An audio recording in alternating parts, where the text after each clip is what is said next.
খুব আগে এইটো ইজিলি আপোনালোকে ইয়াত চাওক আমাতকৈ মোতকৈ ইয়াত অভিজ্ঞ কেইবাজনো আমাৰ সংবাদ আছে ইয়াত তেওঁলোকে কেইবাবাৰো সামগ্ৰী ইলেকশ্যন তেওঁলোকে কভাৰ কৰি আহিছে এই থাৰ্ড ৰাউণ্ডলৈকে আগতে আমি য'ত 10টা ভোট পাইছোঁ তাত এবাৰ 100টা ভোট পাইছোঁ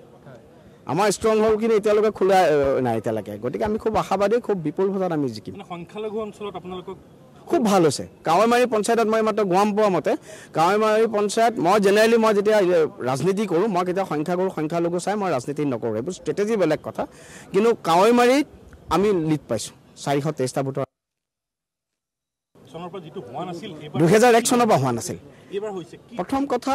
মাননীয় মোদী ডাঙৰীয়াৰ নেতৃত্বাধীন যি কেন্দ্ৰীয় চৰকাৰ আৰু অসমত ডক্টৰ হিমন্ত বিশ্ব শৰ্মা ডাঙৰীয়াৰ নেতৃত্বাধীন চৰকাৰৰ যিটো ক্ৰেডিবিলিটি ৰাইজে ক্ৰেডিবিলিটি চায় ৰাইজে নেতৃত্ব চায় ৰাইজে ডেলিভাৰী চায় ডেলিভাৰী বিজেপি আৰু এলায়েন্সৰ অসমত গতিকে আৰু আটাইতকৈ ডাঙৰ কথা আমি বাৰম্বাৰ কৈছিলোঁ সবকা সাথ সবকা বিকাশ সবকা বিশ্বাস সবকা প্ৰয়াস সকলোৰে সহযোগত সকলোৰে বিকাশৰ ৰাজনীতি আমি কৰিছোঁ আমি খুব ভাল মন লৈ পেলাই খুব কনষ্ট্ৰাক্টিভ ৱেত ৰাজনীতি আমি নিৰ্বাচনত প্ৰতিদ্বন্দ্বিতা কৰিছিলোঁ এটা গঠনমূলক মনোভাৱ লৈ পেলাই it is the beauty of Indian democracy ভাৰতীয় গণতন্ত্ৰ এইটো মহিমা গতিকে ৰাইজে আমাক সমৰ্থন কৰিছে লোকসভাত কিন্তু যিবোৰ অঞ্চলত ভোট পোৱা নাছিল এবাৰ আপুনি সেই অঞ্চলত ভোট পাইছে কাৰণ চাওক এতিয়া ট্ৰেণ্ড ইট ইজ এইটো আৰ্লি ট্ৰেণ্ড এতিয়াও আমি জিকিম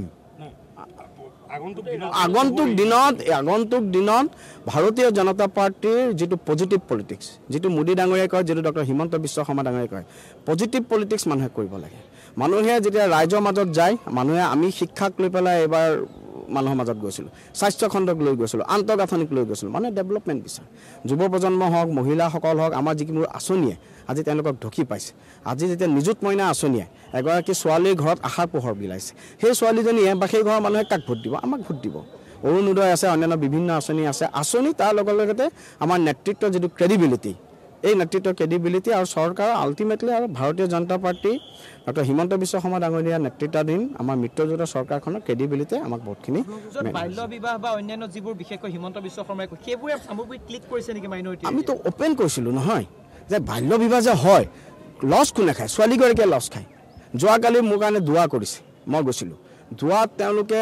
বিবেক ভোটৰ কাৰণে যোৱা আগতে আহ্বান জনাইছে সমাজৰ কাৰণে ভাল বিচাৰিছে ভাৰতবৰ্ষৰ কাৰণে ভাল বিচাৰিছে গতিকে এনেকুৱা ধৰণৰ কথাখিনিয়ে ৰাইজৰ মাজত আমি যেতিয়া গৈছোঁ এটা কমিউনিকেশ্যন গেপটো দূৰ কৰিবলৈ আমি যেতিয়া ৰাইজৰ মাজত গৈছোঁ ৰাইজে আমাক আঁকোৱালি লৈছে আৰু আমাক খুব আশাবাদী খুব আত্মবিশ্বাসী খুব ভাল ৰিজাল্ট আমি হ'ব পাৰোঁ একদম আজি খুব ভাল দিন মই সকলো সময়তে কিন্তু এটা কথা ভয় শংকাৰ পৰিৱৰ্তে সামগ্ৰিক উন্নয়নৰ ৰাজনীতি হৈছে এই ভয় শংকা আপোনালোকে দেখিছিল আগতে মানুহ এনেকৈ ওলাই আহিব নোৱাৰিছিল ভোট দিবলৈ 2001 চন হওক 2006 চন হওক 2011 চন হওক 2000 আৰু মই পুনৰাই মই কৈ আছোঁ 2011 আৰু 2016 যদি ফ্ৰী এণ্ড ফেয়াৰ ইলেকশ্যন হোৱাহেঁতেন 2011 প্ৰফুল্ল মহন্ত ডাঙৰীয়া জিকে 2016 জিতু গোস্বামী ডাঙৰীয়া জিকে তেতিয়া ফ্ৰী এণ্ড ফেয়াৰ ইলেকশ্যন হোৱা নাছিল আপোনালোকে নিজে প্ৰত্যক্ষদৰ্শী অসমৰ সংবাদ মাধ্যম ইয়াৰ জ্বলন্ত সাক্ষী যে 2011 চনত 2016 চনত সামগ্ৰীত কেনেকুৱা ধৰণৰ নিৰ্বাচন আছিল 2021 আমাৰ কেণ্ডিডেটক ইলেকশ্যনৰ দিনাখন ভোট কেন্দ্ৰত যাব দিয়া হোৱা নাছিলে এইবাৰতো সেইটো নাই প্ৰশাসন নিৰপেক্ষ আমাৰ কাৰ্যকৰ্তাই কাম কৰিছে ভাৰতীয় জনতা পাৰ্টি অসম গণ পৰিষদৰ মিত্ৰজোঁটে আমি কাম কৰিছোঁ আমি খুব আশাবাদী তেখেতেতো মই পুনৰাই কৈছোঁ যে যেতিয়া হাৰিয়ানা ইলেকশ্যন এতিয়া আজি দিয়া ধৰক মহাৰাষ্ট্ৰতো আমাৰ নিৰ্বাচন ভাল হৈ আছে অলপ পিছতে বেচেৰা EVM কেইটাৰ ওপৰতো 200 মল্লিকাৰ্জুন খাৰ্গে অলপ পিছত প্ৰেছ মিট কৰিবই বা জয়ৰাম ৰমেশে কৰিবই অসমত ভূপেন বৰা ডাঙৰীয়ালে সেইমতে চাগে কংগ্ৰেছলৈ চিঠি পঠিয়াই দিলে যে কি ক'ব লাগে দিল্লী AICC হেডকোৱাৰ্টাৰ বা অল ইণ্ডিয়া কংগ্ৰেছ কমিটিৰ হেডকোৱাৰ্টাৰৰ পৰা এতিয়া চুটলিপি আহি গ'ল কংগ্ৰেছ অফিচত যে এতিয়া EVMক কেনেদৰে দোষাৰোপ কৰিব লাগে তাৰ কুচকাবাজ চলিব তাৰ পইণ্ট চলিব কংগ্ৰেছৰ যে ষ্ট্ৰেটেজিজ বহিব EVMক কি দুখ দিব পাৰে সেই হেৰি কৰিব আৰু সংবাদ মাধ্যমৰ সন্মুখত মই আপোনালোকক সন্ধিয়া কৈছোঁ সেইটোৱে ওলাব 50 হ'ব আমি আগৰ পৰাই কৈ আহিছোঁ 50 হ'ব অসমত আমি খুব ভাল ৰিজাল্ট হ'ব আৰু বিজেপিৰ মানে মই আপোনাক কৈছোঁ মইতো পুনৰাই কওঁ মানে এইটো আমি ঝাঁকিহে আমি এতিয়া বেংগল দখল কৰিব লগা আছে আমি কেৰেলা দখল কৰিব লগা আছে গোটেই ভাৰতবৰ্ষত আমাৰ ভাৰতীয় জনতা পাৰ্টি আৰু NDA আমি যি উন্নয়নৰ ৰাজনীতি সেই উন্নয়নৰ ৰাজনীতিৰ প্ৰতি ৰাইজ আকৰ্ষিত হৈছে আমাক আকৰ্ষিত আপুনি কিবা সংখ্যাৰ কথা ক'ব নেকি আজিৰ দিনটোত এতিয়া নকওঁ আপোনালোকে অলপ ৱেইট কৰক আমিও ৱেইট কৰোঁ সামগ্ৰী ৰখিবুল হুছেইনৰ পুত্ৰ প্ৰাৰ্থী হোৱাটো এটা প্লাছ পইণ্ট হৈছে নেকি আপোনালোকৰ মই পুনৰাই এটা কথা কৈছোঁ মানুহে যেতিয়া যুদ্ধত নামে সদায় নিজৰ ভৰি দুখনৰ ওপৰত জোৰ দি পেলাই নামিব লাগে তেওঁলোকে কাক কেণ্ডিডেট ইট ইজ মোৰ কাৰণে ছেকেণ্ড ইছ্যু মই কি কৰিম মোৰ চৰকাৰখনক লৈ পেলাই মই কেনেকৈ আগবাঢ়ি গৈছোঁ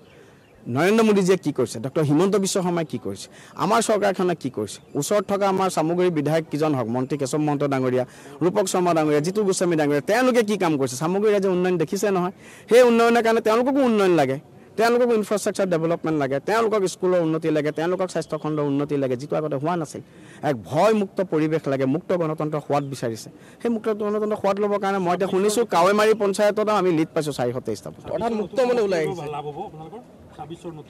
চাওক, য'তে যি নহওক কিয়, যি কেমেষ্ট্ৰি নকৰক কিয়, ভাৰতীয় জনতা পাৰ্টীৰ ওপৰত ৰাইজৰ আশীৰ্বাদ আছে। আমিতো 26তো 100টাতকৈ ওপৰ চিট পাম।